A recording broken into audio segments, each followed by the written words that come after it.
Hello, my name is Clyssa Janice, and the title of my speech is Call Dr. Music. Have you ever been cruising around with your friends and it was always a fight for who gets the auxiliary?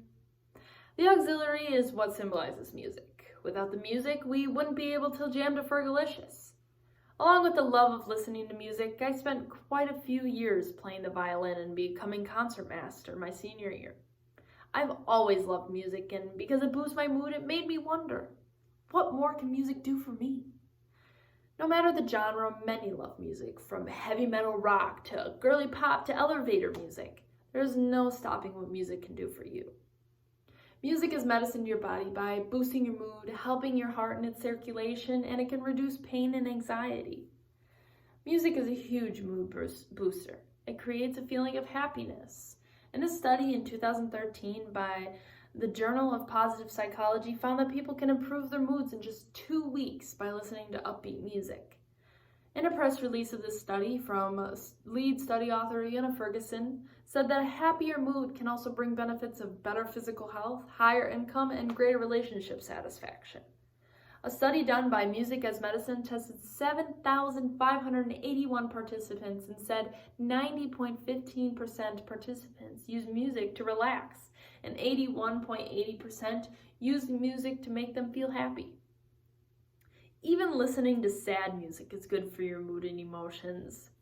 From the website Healthline, the Journal of Consumer Research found that people prefer sad music after experiencing a loss, such as the end of a relationship. Sad music is a substitute of the lost relationship, and they would compare it to a friend that knows what they're going through. The study done by Music as Medicine that I previously mentioned claims that 46.5% listen to music to process and or release sadness. There was a study done in the United Kingdom and a university in Finland that explained that even sad music brings listeners pleasure and comfort. The results help us to pinpoint the ways people regulate their moods with the help of music, as well as how music rehabilitation and music therapy might tap into these processes of comfort, relief, and enjoyment, said the lead author, a professor of music cognition at Durham University, Tuomas Eerola, PhD. Music can help your heart and its circulation. According to the website Scientific 175, there was a study done where 24 participants listened to 5 random music selections.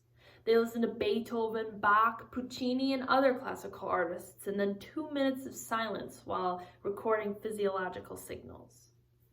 Researchers found that songs with crescendos led to constrictions of blood vessels and increase in blood pressure. A crescendo is the loudest point in a gradually increasing sound in music.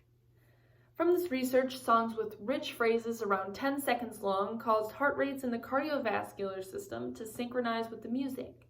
Luciano Bernardi, a professor of medicine at the University of Pavia in Italy, says that music boosts mood, including the chills you get, being a side effect of physiological reactions. Physiological reactions trigger a physical response, this being the heart rate and the circulation to a stimulus, or the music in this case. Music is good for exercise, and exercise is good for you. According to Brian Harris, a certified neurologic music therapist at Harvard-affiliated Spaulding Rehabilitation Hospital, an exercise class without music is unimaginable. Listening to music during exercise releases a brain chemical called dopamine. This chemical makes people feel engaged and motivated. Studies found that listening to music can enable people to exercise longer during cardiac stress, testing on a treadmill or a bike. It can also help your heart rate and blood pressure levels to return to baseline faster after physical exertion. Lastly, music can reduce pain and anxiety. Many participants listen to music to get their mind off the pain. 1,548 participants were in the study to test the effectiveness of music therapy on anxiety and pain with cancer. Participants were split in half. One group was a control group with standard care, and the other half was the experiment group with the music therapy. The standard deviation for both pain and anxiety were way more in favor of music therapy. These trials were found to have low risk of bias because of blinding of outcome assessment, but a high risk of bias and blinding of participants. The results were that the music therapy was significantly higher overall for patients with cancer. Emily Cornish and Linda McNair, board-certified music therapists at Bethesda Dilworth and Bethesda Meadow, suggest music therapy is very important to many residents.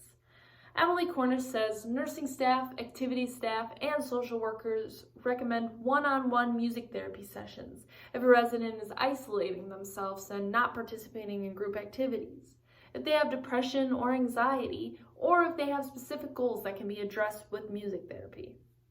After a resident has been referred, their responses to music therapy techniques are assessed to see if they would benefit from one-on-one sessions.